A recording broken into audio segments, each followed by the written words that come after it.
Oq choy haqida eshitganmisiz? Yo'q, bu ko'k choy yoki spirtli ichimlik emas. Haqiqiy oq choy. Oq choy bu choylarning orasidagi aristokrat. Ko'pchilik bilmasligi mumkin, ammo oq choy eng toza choy hisoblanadi. Uni ishlab chiqarishda barg deyarli umuman qayta ishlanmaydi. Yig'iladi, quritiladi, tamom. Hech qanday qovurish, aylantirish yo'q. Xo'sh, nega bu muhim deysizmi? Chunki shu sababli unda antioksidantlar maksimal darajada saqlanadi. Hatto ko'p hollarda ko'k choydan ham ko'proq. Oq choy yosh kurtaklardan olinadi. Shuning uchun u o'simlikning premium qismidan tayyorlanadi va shu sabab u qimmat va kamyob hisoblanadi. Ta'mi qanday desangiz, achchiq emas, og'ir emas, ozroq shirin va nozik. Birinchi marta ichgan odam uni ko'k choymi deb o'ylaydi. Mayli, mavzuyimizga qaytsak. Bugungi videoda siz $1 million choylar, choy pul bo'lgani, yog' qo'shilgan choy, choydan mast bo'lish va qanday qilib atom portlash choyga bog'liqligini bilib olasiz. Sizlar bilan Tahiyot, siz Topuz kanaldasiz. Ko'p cho'zib o'tirmayman, oldingizga issiq choy qo'yishni maslahat berib, videoni boshlaymiz.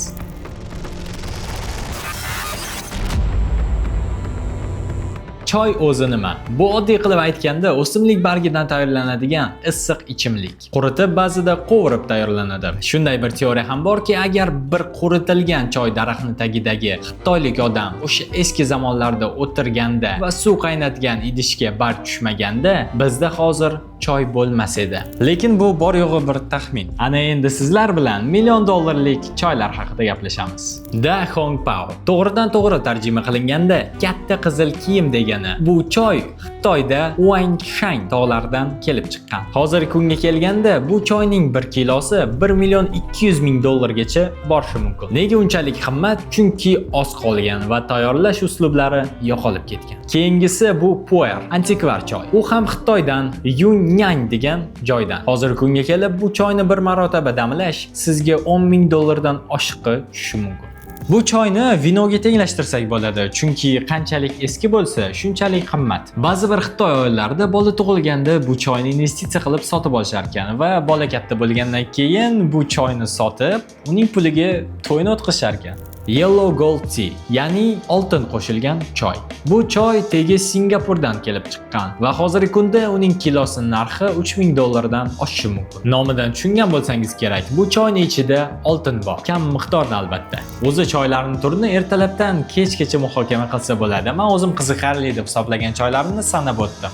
Agar siz ham qandaydir qiziqarli choyni bilsangiz, bu haqida kommentariyada yozib keting. Hozirgi paytda O'zbekistonda o'rta maosh 6,376,000 so'm ekan deb gazetuzda o'qidim. Pul deganda hammamiz rasm tushirilgan qog'ozni tasavvur qilamiz, ammo qachondir choy ham pul bo'lgan. Ilgari Tibet va Sibir regionlarida choyni quritib, presslab, kichkina g'isht shakliga keltirib, valyuta sifatida foydalanishgan. Choy pul bilan narsa sotib olsangiz, qarzni to'lasangiz, hatto soliqlarni ham to'lasangiz bo'lardi. Qanchalik o'sha g'ishtga o'xshagan choy qattiqroq va to'qroq bo'lsa, shunchalik uni qadri baland bo'lardi. Bu degani oldin pulni rostdan ham ichib tugatsa bo'lardi. O'zi menga ko'proq qora choy yoqadi, qo'shimchasiga misol uchun asal qo'shishim mumkin. Lekin oldin odamlar choyga yog', un va hatto tuz ham qo'shgan ekan. Bu narsa Mongoliyada bo'lgan. Gap shundaki, uzoq va baland safarlarga ketayotganda bu noodatiy choylar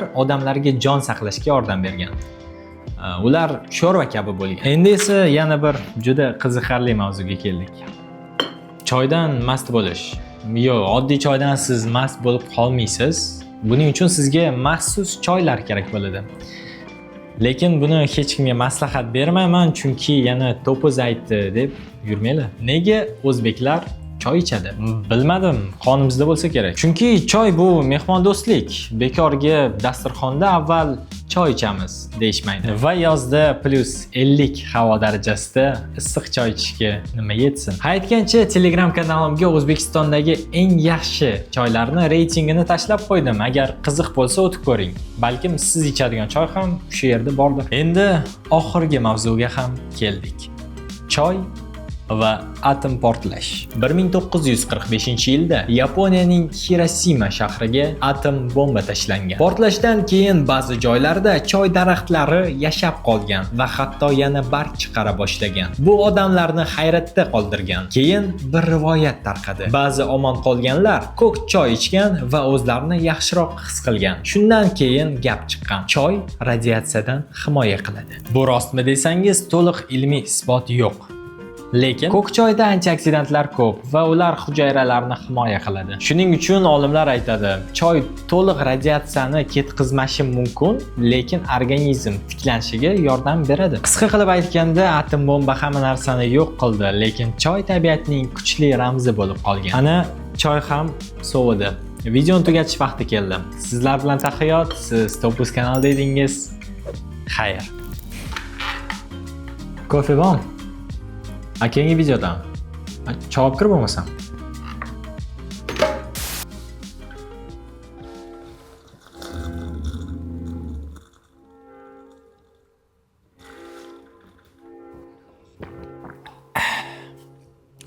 Nega qora choy ko'k choydan arzonroq? Qora bo'lgani uchunmi? Choychilar eshitdamizlar?